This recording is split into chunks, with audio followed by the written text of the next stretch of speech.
ইরানকে কঠোর হুঁশিয়ারি, ভ্যান্সের ক্ষেপণাস্ত্র ইস্যুতে অনড় রুবিও। নেপথ্যে ইসরায়েল যুক্তরাষ্ট্রের ষড়যন্ত্রের অভিযোগ, ক্ষমতা দখলের খবরকে কাল্পনিক বলে উড়িয়ে দিল ইরান। ইরানকে ঘিরে নতুন মার্কিন নিষেধাজ্ঞা, টার্গেটে ইউএই, তুর্কি কোম্পানি। ইরান সন্ত্রাসবাদের অন্যতম প্রধান শিকার বলল মাসুদ পেজেশকিয়ান। এবং সর্বশেষ জানিয়ে দেব, ইউক্রেনের রাতভর রাশিয়ার হামলা, আহত 23। শিরোনাম শুনছিলেন, এবার বিস্তারিত।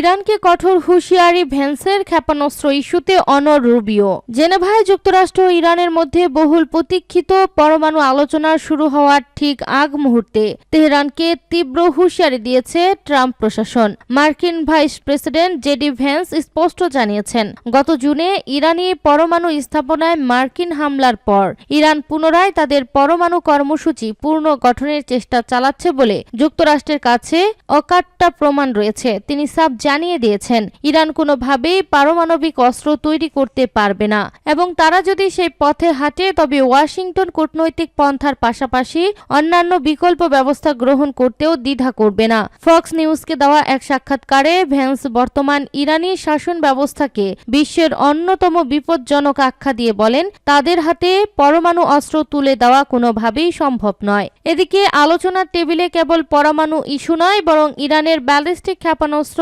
কর্মসূচিকেও অন্তর্ভুক্ত করার জোরালো দাবি তুলেছে মার্কিন পররাষ্ট্রমন্ত্রী মার্কো রুবিও। তিনি সতর্ক করে বলেছেন, ইরান যদি তাদের ক্ষেপণাস্ত্র কর্মসূচি নিয়ে আলোচনা করতে অস্বীকার করে তবে তা আলোচনার সফলতার পথে একটি বিশাল বাধা হয়ে দাঁড়াবে। মার্কিন প্রেসিডেন্ট ডোনাল্ড ট্রাম্প তার স্টেট অব দ্য ইউনিয়ন ভাষণেও ইরানকে সন্ত্রাসের মদতদাতা হিসেবে উল্লেখ করে কড়া সতর্ক বার্তা দিয়েছেন। তার বিশেষ দূত স্টিভ উইটকফ এবং জেরেড কুশনার আজ জেনেভায় ইরানের পররাষ্ট্রমন্ত্রী আব্বাস আরাকচির মুখোমুখি হতে যাচ্ছেন। অন্যদিকে ইরানের পক্ষ থেকে ট্রাম্পের দাবিগুলোকে বড় ধরনের মিথ্যা বলে প্রত্যাখ্যান করা হয়েছে।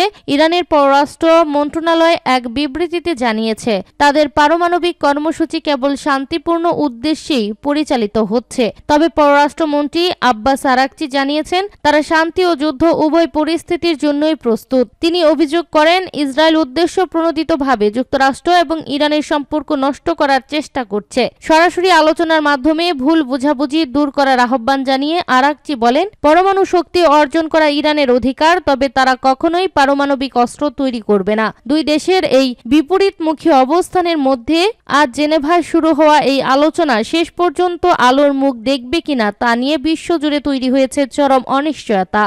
নেপথ্যে ইসরায়েল যুক্তরাষ্ট্রের ষড়যন্ত্রের অভিযোগ, ক্ষমতা দখলের খবরকে কাল্পনিক বলে উড়িয়ে দিল ইরান। গত মাসে দেশজুড়ে চলা ভয়াবহ বিক্ষোভ ও প্রাণহানির ঘটনার সুযোগ নিয়ে সাবেক প্রেসিডেন্ট হাসান রুহানির ক্ষমতা দখলের প্রচেষ্টাকে সম্পূর্ণ কাল্পনিক ও ভিত্তিহীন বলে প্রত্যাখ্যান করেছে ইরান। বুধবার প্যারিসে নিযুক্ত ইরানি দূতাবাস এক বিবৃতিতে জানিয়েছে, ফরাসি সংবাদ মাধ্যমে প্রকাশিত এই প্রতিবেদনটি মূলত সাজানো এবং একটি পরিকল্পিত অপপ্রচারের অংশ।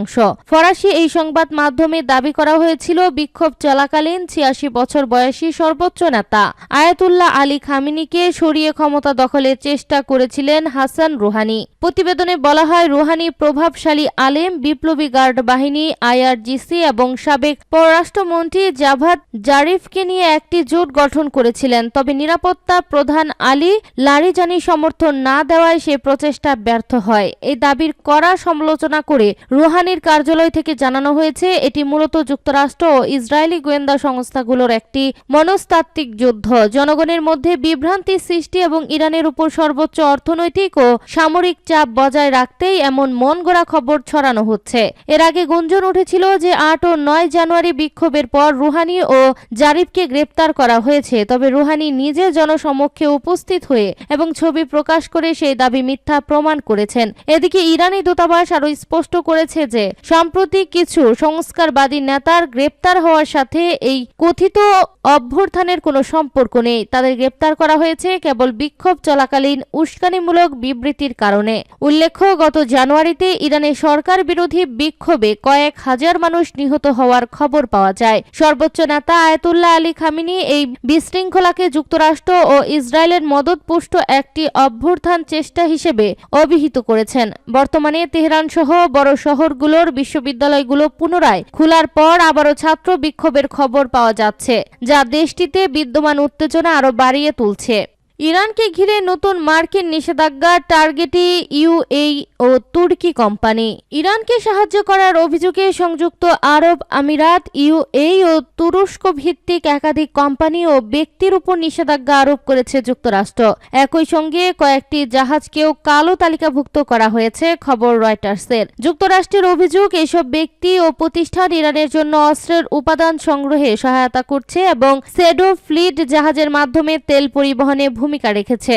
দেশটির ডিপার্টমেন্ট অব স্টেট এক বিবৃতিতে জানিয়েছে, এই পদক্ষেপ মূলত ইরান, তুরস্ক ও ইউএই থেকে পরিচালিত এমন নেটওয়ার্কগুলোর বিরুদ্ধে যারা তেহরানে ব্যালিস্টিক ক্ষেপণাস্ত্র ও উন্নত প্রচলিত অস্ত্র কর্মসূচিকে সহায়তা করে।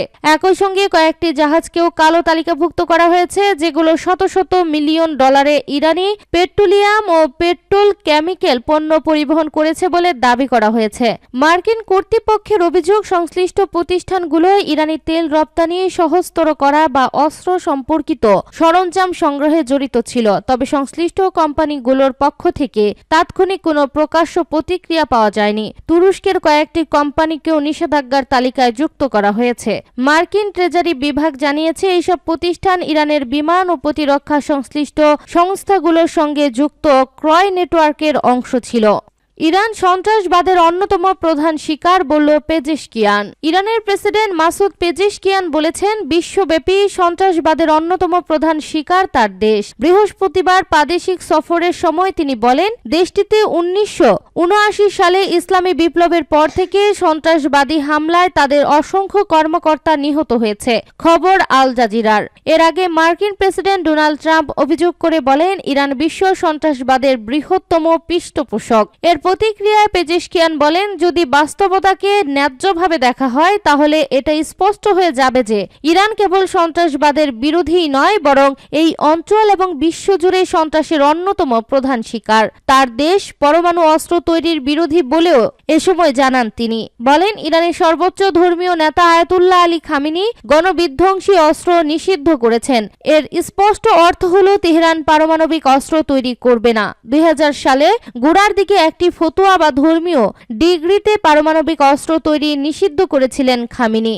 ইউক্রেনের রাতভর রাশিয়ার হামলা, আহত 23। ইউক্রেনের একাধিক শহরে রাতভর হামলা চালিয়েছে রাশিয়া। এতে এক শিশু সহ অন্তত 23 জন আহত হয়েছে।